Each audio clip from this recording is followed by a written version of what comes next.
Hi, welcome to Learning Monkey. I am Raghuveer. In this class, we will discuss about how Turing Machine works as a comparison device. In our last classes, we already discussed about how Turing Machine works as an addition, subtraction. Please, the logic is very much similar to those concepts. Please watch those classes and come back here. The link for the playlist is provided in the description below. Coming to today's class, let's take an example. So comparison operator means comparison means A equal to B, A less than B, A greater than B. As usual, we are taking unary numbers. We know already discussed about what unary numbers means. Let's take all the conditions. We will first understand how the logic is written. Then it's very easy to construct the transition diagram for the Turing machine as a comparator.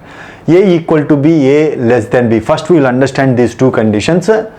So 1, 1, 1. 0 is the separation between left hand side number and right hand side number. We are assuming this is as a left hand side number, this is right hand side number. For understanding purpose, we are telling it like that. So in order to separate these two numbers, we are using a 0 in between.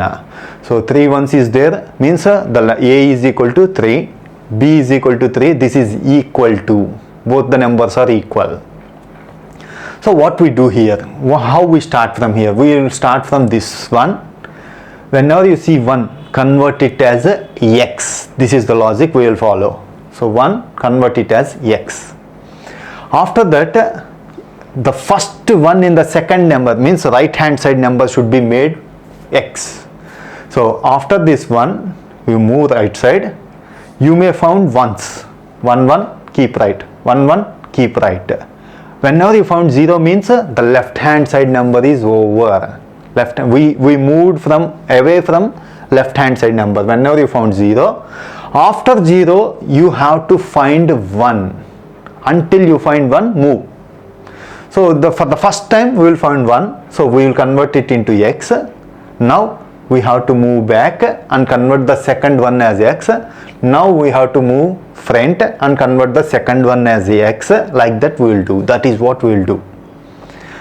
So what's happening here? After converting the first one as x, we are moving. If you have ones, move right. 1, move right. Whenever you found 0, move right. You have to find. Now you may found 1. You convert it into x. Again go back until you found 0. 0 means right hand side number is over. Then you will found ones, move left, 1, move left until you found x, move left. Whenever you found x, move right. Move right means we end up at the second one. This is what the circle logic. We are using this circle logic from beginning of our Turing machine classes. That's why we are not concentrating again on this. Because our hope is you already watched our previous classes. So now convert this second one as x. That's why we converted this to x. Again move right. 1, move right. 0 means yes, the left hand side number is over. 0 means move right. Now you will find x. X means move right. You have to move till you found 1. You will found 1, second one, then convert it into x. Again move left, go back. Whenever you found 1, stay here, convert this one into x. So all the 3 ones has been converted into x. Move right side, you found 0, you move right side, x, move right side, x, move right side. Whenever you found 1, convert it into x. Again go back. So we converted these 3 ones as x, these 3 ones as x. Again we are moving back. X means move left, x means move left.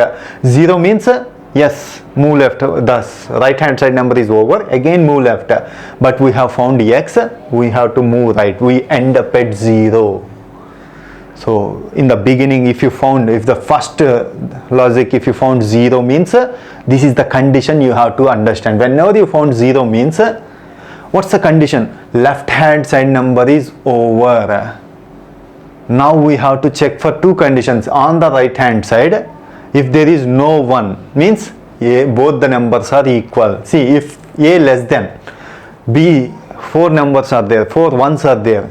So whenever you converted these 3 ones as x, these 3 ones as x, on the right hand side we are seeing some extra 1. If you find some extra 1 means this is less than, A less than B. If you don't find this extra 1 means you will found blank. That is what the logic, whenever you found 0, whenever you end up at 0, you have to move right side. If you found blank means both numbers are equal. If you found an extra one means you have to a less than b. Similarly, a greater than b, this condition we already discussed in our subtraction class. So first we will convert this 1 into x, first one into x, again go back, second one into x, go move front, take the second one into x, again go back, we found a third one, but this third one has been not found on the right hand side. If you found blank means a greater than b, this is the logic we will understand, we will do in our example. So these are the three conditions, Now try to implement the Turing machine for these three conditions. On Q0, with an example we will understand. On Q0 we have found 1, we will convert that into x and move right side. Up to here one part of the logic. After that you found once, keep moving right side. So that why 1, keep it as 1, move right side. Until you found 0, whenever you found 0, why we stopped it until you found 0 means the left hand side number is over. After that logic has to be changed. That's why now you found 0, keep it as 0 and move right, and we are taking the new state. On Q2 what we have to do, you may found x, keeps on moving. If you found x, move. If you found x, move until you found 1. Equivalent 1 has to be found on the right hand side. That's why x, keep it as x and move right side. Whenever you found 1, convert it into x and move left side. Again move back. The same logic we have to move back. So that's why we on Q3 state, if you find x, move back left. If you found x, move back left until you found 0. 0 means right hand side number is over. You are going to Q4 state. Whenever you found 1 means on this second number, whenever you found 1, move left, keeps on move left until you found x. Whenever you found x, again come to Q0 state. One cycle has been over. We converted this first one as x, move front. This is what this logic. Until you found 0, go to Q2 state. If you find we convert this first one as x, we go to Q3 state. So again moving left. If we go back, again we found this first one as x, move left, 0 as 0, keep it as 0 and move left. 1, keep it as 1, move left. 1, keep it as 1, move left until you found x. We go to Q0 state. This cycle has been repeated. Now what's the condition? On Q0 means you converted this, see here the logic. We converted this first one as x. Again go back, second one as x. On the right hand side, second one as x. Again go back, on the left hand side, third one as x. On the right hand side, third one as x. Again go back means we will end up at Q0 and we'll stay on here. If you found 0, cycle, first time, second time, third time, we end up at Q0. On Q0, if you found 0, what's the meaning of that?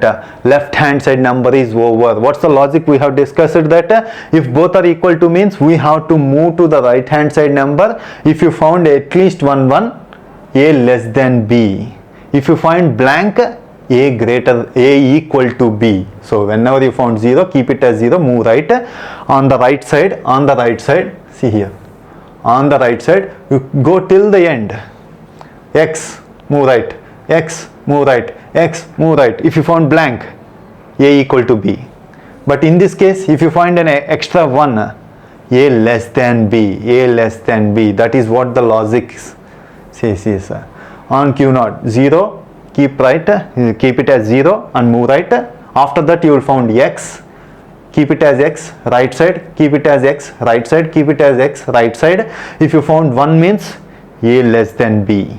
If you found blank means A equal to B. If you end up in this state, A equal to B. If you end up in this state, A less than B. Similarly, come to this logic, A greater than B. We converted this one, first one and this first one. We end up in one cycle. We end up here at Q0. Again, we will check for second one. We convert this second one as X and we converted this second one as X. In order to do this, again one more cycle has been over. We converted this third one as X. We move forward. After 0, we found Q2. On Q2, if you found X, keep on moving, X keep on moving. If you found 1 means equivalent 1 has been found. If you found blank means this is greater. We have found one extra one here, but that equivalent one has not been found on the right hand side. See here, the third one has been found. That's why we moved up to here. But there is no third one on this side. If you found blank means yes, A greater than B. This is the state for A greater than B. If you end up in this state means A greater than B. This is how we write the conditions for comparison operator, for all the comparison operators, the complete diagram. Hope you understand the concept. If you have any questions regarding the concept, please post your questions in the comment section below. Thanks for watching. If you haven't subscribed to our channel, please subscribe to our channel and press bell icon for the latest updates. Thank you.